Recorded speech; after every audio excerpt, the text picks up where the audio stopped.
सुप्रभात बच्चों।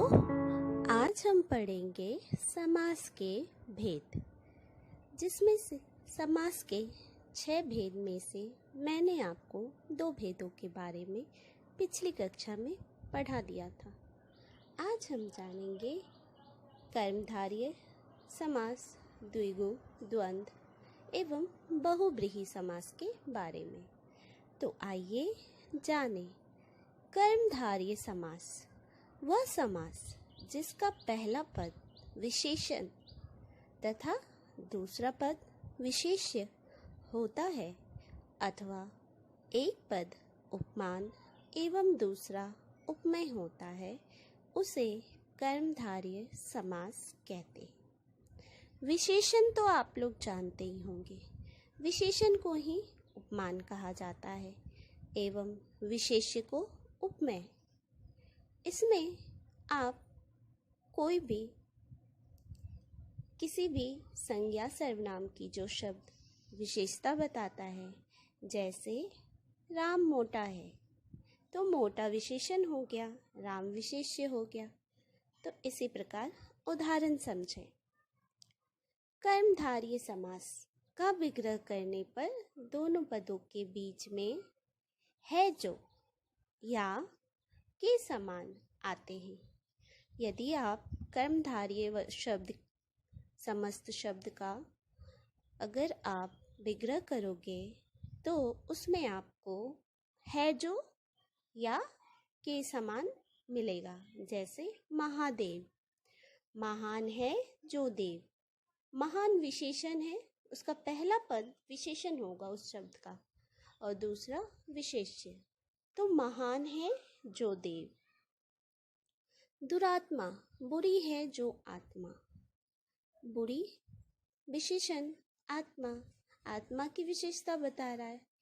कमल के समान कर, कर कमल, यहाँ उपमान और उपमेय है क्योंकि ये तुलना हो रही है। कमल के समान कर, उसी प्रकार नरसिंह और चंद्रमुख है। दूसरा उदाहरण कर्मधारय समास का, चरण कमल, कमल के समान चरण, अर्थात चरण पैर किसके समान विशेषता है, ये उपमान है कि कमल के समान है। नील गगन, नीला है जो गगन। तो कर्मधारय समास का पहला पद विशेषण होगा और दूसरा पद विशेष्य होगा या उपमान एवं उपमेय होगा, तो वह कर्मधारय कहलाएगा। जिस भी शब्द समस्त पद को आप विग्रह करते हो उसमें पहला शब्द आपको विशेषण दिखे, दूसरा विशेष्य, तो वह कर्मधारय होगा। चौथा भेद है द्विगु समास। वह समास जिसका पूर्व पद अर्थात पहला पद पहला शब्द संख्यावाचक विशेषण हो, संख्या तो आप जानते ही हो, और विशेषण तथा समस्त पद समाहार या समूह का बोध कराए, उसे द्विगु समास कहते हैं। जिस भी शब्द में आप पूर्व पद में संख्यावाचक देखो और समस्त पद समाहार या समूह को बताए, वह द्विगु समास होता है। जैसे दोपहर, दो पहरों का समाहार, उसी प्रकार शताब्दी, पंचतंत्र।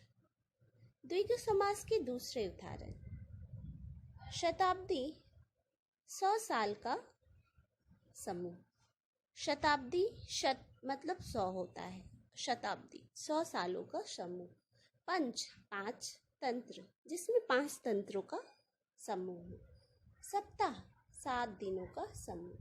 तो मैंने आपको बताया कि जिस भी शब्द में पूर्व पद संख्यावाचक हो एवं उत्तर पद में आपको समाहार समूह का बोध कराता हुआ शब्द दिखे, वह द्विगु समास होगा।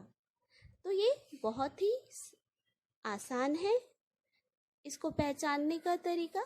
जिस भी समस्त पद में आपको प्रथम शब्द संख्यावाचक दिखे, वो आप द्विगु समास के अंतर्गत रखिएगा। द्वंद्व समास, जिस समस्त पद में दोनों पद प्रधान हो, अर्थात दोनों का अपना अपना अस्तित्व हो, मेन हो दोनों, एवं दोनों पदों को मिलाते समय और अथवा या एवं आदि योजक लुप्त हो जाए। योजक चिन्ह जो दो शब्दों को जोड़ता है या योजक शब्द जो दो शब्दों को जोड़ता है वो गायब हो जाए अगर आप द्वंद्व समास का समस्त पद बनाते हो। जैसे अन जल, अन जल के बीच में जो चिन्ह है वो योजक है। जब उसका विग्रह किए तो अन और जल बन गया। उसी प्रकार अपना पराया, अपना और पराया, इसमें दोनों ही प्रधान होते हैं।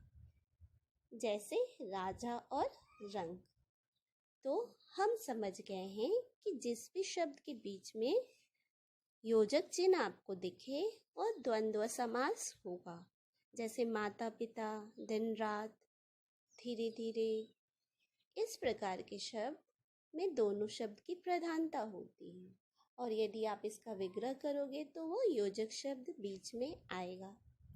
तो द्वंद्व समास को पहचानना भी बहुत आसान है, जिसके बीच में योजक चिन्ह हो और जिसका विग्रह करने पर योजक शब्द आए और दोनों शब्द की प्रधानता हो, वह द्वंद्व समास के उदाहरण के अंतर्गत आएगा। अब है बहुव्रीहि समास। जिस समास के समस्त पदों में से कोई भी पद प्रधान नहीं हो। द्वंद्व क्या था? दोनों प्रधान थे और बहुव्रीहि में दोनों में से कोई प्रधान नहीं हो। कुछ दिन पहले मैंने आपको बताया था योग रूढ़।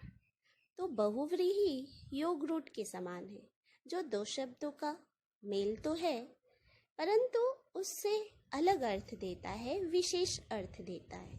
तो उसी प्रकार बहुव्रीहि में गजानन, गज से आनन वाला, अर्थात गज के समान जिसके आनन हो, मुख हो। तो यह जो नाम है ये किसी विशेष को बता रहा है, अर्थात गणेश को बता रहे हैं गजानन। उसी प्रकार त्रिलोचन। तो जैसा कि आपने देखा गजानन शब्द में गजानन दिया हुआ है, तो गज जैसा मुंह किसका होता है? केवल एक व्यक्ति, एक, किनका? गणेश जी का। तो उसी प्रकार चंद्रमुख होता है या फिर नीलकंठ होता है। नीलकंठ किसे कहते हैं? नीलकंठ शंकर भगवान को कहते हैं। तो जो एक हो और तीसरा विशेष रूप बताए वो बहुव्रीहि समास कहलाता है। आप योग रूढ़ के समान बहुव्रीहि को मान सकते हो। बहुव्रीहि समास में दोनों पद की प्रधानता नहीं होती। तीसरे पद जो बनता है ना, समस्त पद को विग्रह करने के बाद जो बनता है उसका ही अर्थ होता है। तो आज के लिए बस इतना ही। अगली कक्षा में कुछ नया पढ़ेंगे। धन्यवाद।